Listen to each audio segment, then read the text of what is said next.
আজ বানাবো মোচার কাটলেট। তো প্রথমেই নিয়ে নিলাম একটা সিদ্ধ আলু। আলুটাকে ভালো করে ম্যাশ করে নেব। কড়াইতে তেল গরম করে তার মধ্যে জিরে বাটা, হলুদ, লঙ্কা বাটা, আদা বাটা দিয়ে দেবো। ভালো করে মিক্স করে নেব।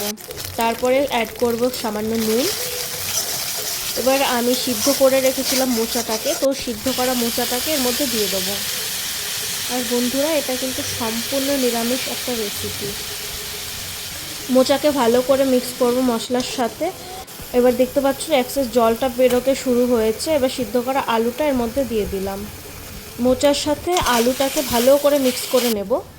এবার দিয়ে দেব ড্রাই রোস্ট করে রাখা ধনে, জিরে, শুকনো লঙ্কার গুঁড়ো। ভালো করে এবার মিক্স করে নিতে হবে সব। আর এটাকে ততক্ষণ ভাজতে হবে যতক্ষণ না কড়াই থেকে এমনি ছেড়ে ছেড়ে চলে আসছে। এবার দেখতেই পাচ্ছ ভাজা হয়ে গেছে। ঠান্ডা করার জন্য এবার গ্যাসটাকে বন্ধ করে দেবো। ঠান্ডা হওয়ার পর হাতে করে একটা কাটলেটের শেপ দেব। তোমরা নিজের ইচ্ছা মতো যে কোনো শেপ দিতে পারো। তো আমি এই শেপটা দিলাম। ফ্লাওয়ার দিয়ে একটা ব্যাটার বানিয়ে রেখেছিলাম। তো কর্নফ্লাওয়ারের ব্যাটারের মধ্যে এটাকে ডুবিয়ে আমাদের তুলে নিতে হবে। এবার এটাকে বিস্কুটের গুঁড়োর মধ্যে দিয়ে কোট করে নেব। কোট করা হয়ে গেলে এবার ভালো করে এটাকে ঝেড়ে অয়েলে ডিপ ফ্রাই করে নেব। অবশ্যই জানিও রেসিপিটি তোমাদের কেমন লাগলো, আর যদি ভালো লেগে থাকে চ্যানেলটিকে প্লিজ সাবস্ক্রাইব করে দিও।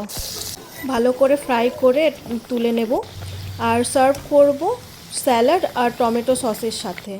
তো অবশ্যই একটা লাইক আর কমেন্ট করে জানিও। এরপর কেমন ধরনের রান্নার ভিডিও দেখতে চাও অবশ্যই আমায় জানিও।